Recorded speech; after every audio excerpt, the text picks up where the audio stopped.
everyone, I'm Elsievel. I'm Charly Mecate. I'm Rosco. And I'm Karl Lozada. And we are Group 5.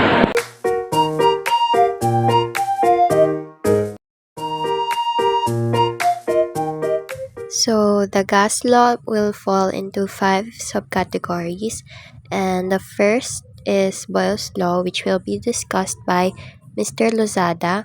Second is the Charles law, which will be discussed by Mr. Mecate. Third is the Gay-Lussac's law, will be discussed by Ms. Sales. 4 is Dalton's law of partial pressure, which will be discussed by Ms. Rosco. And the last one is the ideal gas law, which will also be discussed by Ms. Rosco. So before we start, what are gas laws? Gas laws describes the relationship between the pressures, volumes, temperatures, and quantities of a gas. They are important because they help predict how gases will respond under different conditions, making them essential for understanding natural phenomena and designing systems. Applications include weather forecasting, respiratory systems, car airbags, and industrial processes like gas storage and transportation. Boyle's law establishes a foundational relationship in gas behavior. The volume of a gas is inversely proportional to its pressure. When temperature remains constant, this means that if you compress a gas by increasing its pressure, its volume decreases proportionally, and vice versa. Mathematically, this is expressed as P as pressure times B as volume equals K, where K is constant for a specific gas sample.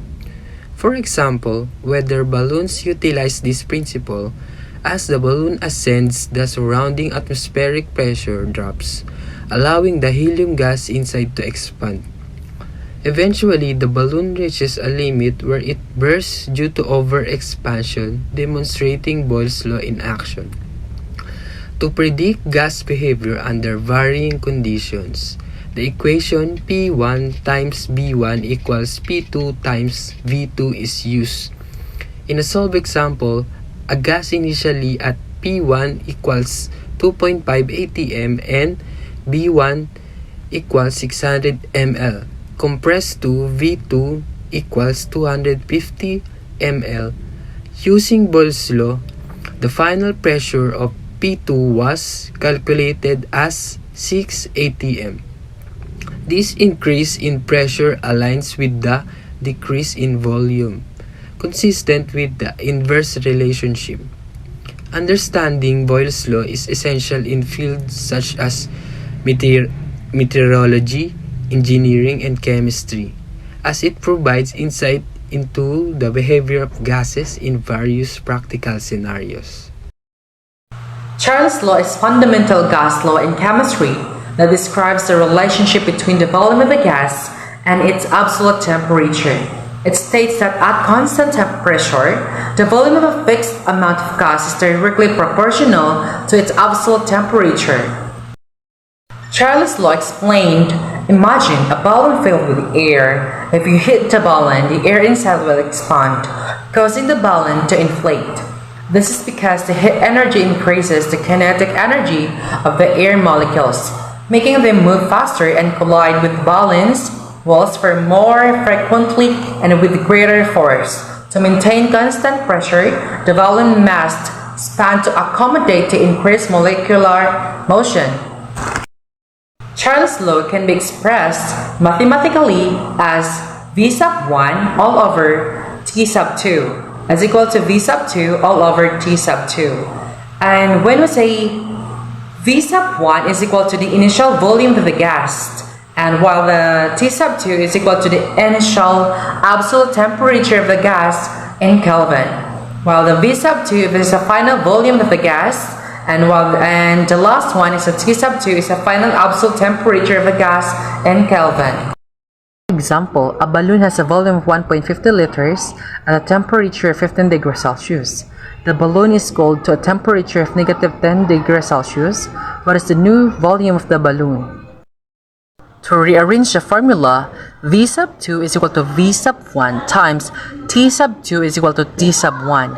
V sub 2 is equal to 1.50 liter times 263 Kelvin all over 288 Kelvin. So the answer is 1.37 liters. Good day everyone, I am Elsievel and I'm going to discuss about Gay-Lussac's law. So, the thing with Gay-Lussac's law is that it explains the direct relationship between the pressure and the temperature of the gas when their volume is constant. So, in simpler terms, it means that the temperature and the pressure of a gas is directly proportional to one another when their volume is constant. So, whenever one of them increases or decreases, the other one follows along.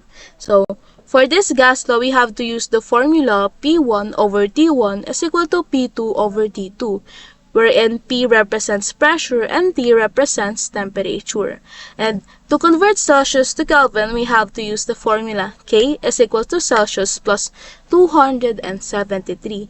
And for our example, we have a gas in a sealed metal container is under a pressure of 2.50 atmosphere at a temperature of 20 Celsius. The container is accidentally left in a hot car and the temperature rises to 70 Celsius.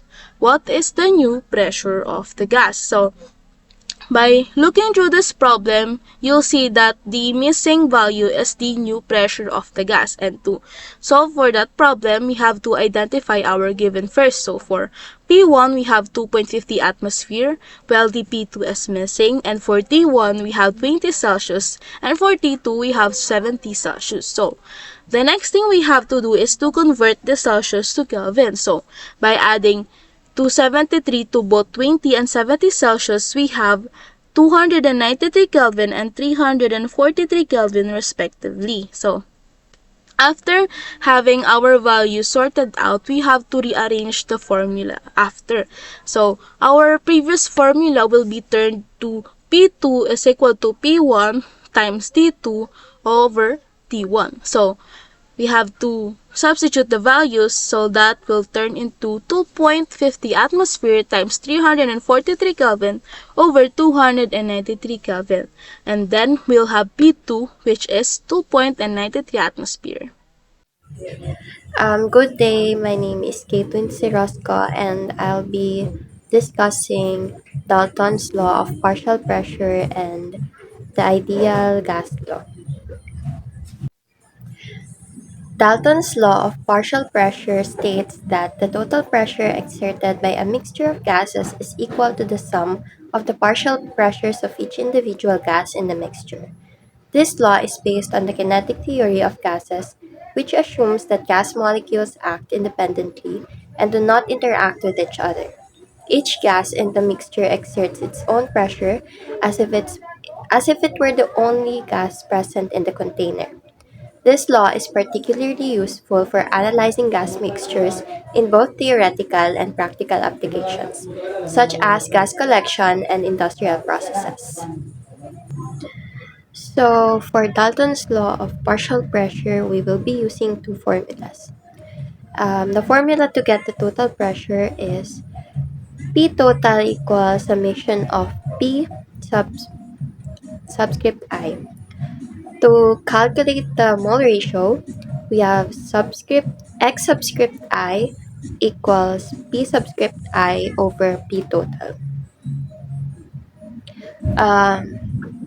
So for our example, we have a 10-liter container holds a mixture of oxygen and nitrogen at 300 Kelvin.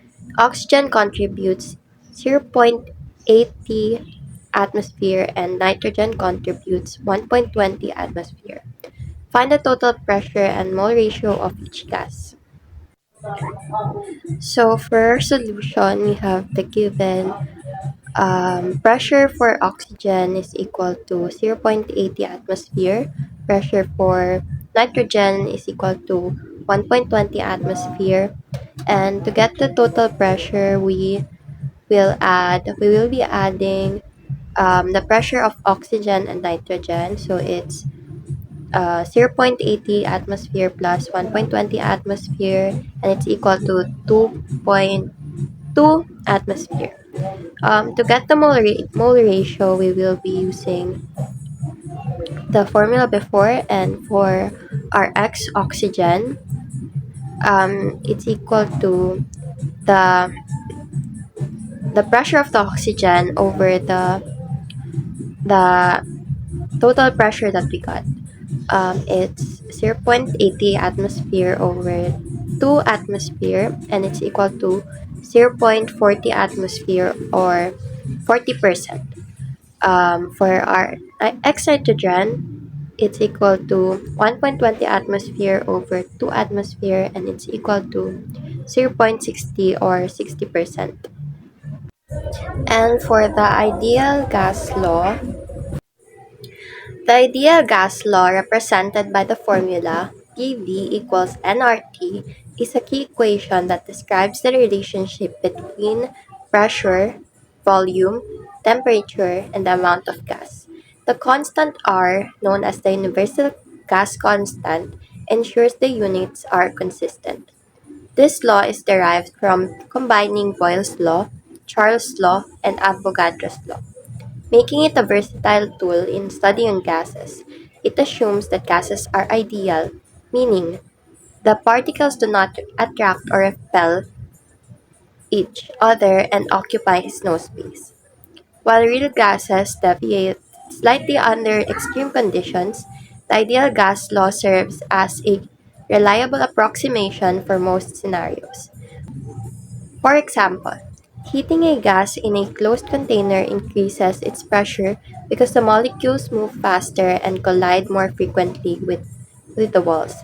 This law is widely used in fields like chemistry, physics, and engineering to predict gas behavior and varying conditions.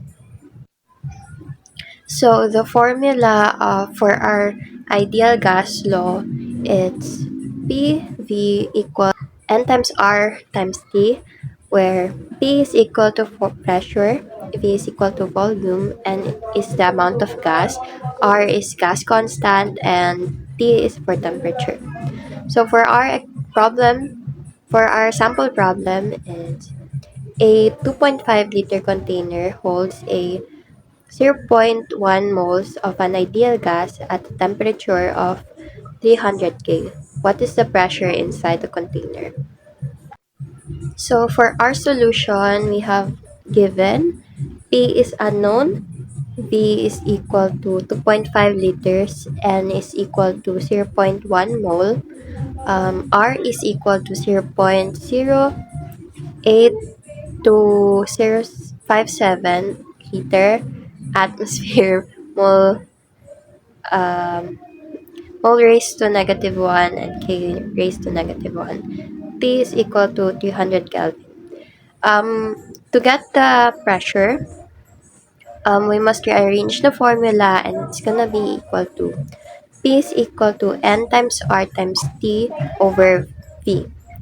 Um, so we will be substituting the values to the formula. It will be P is equal to zero point 0.1 times 0.8257 times 300 over 2.5. And it's uh, the the numerator would be 2.463, and the denominator will still be 2.5, and it's now equal to 0.985 atmosphere, and that's our pressure.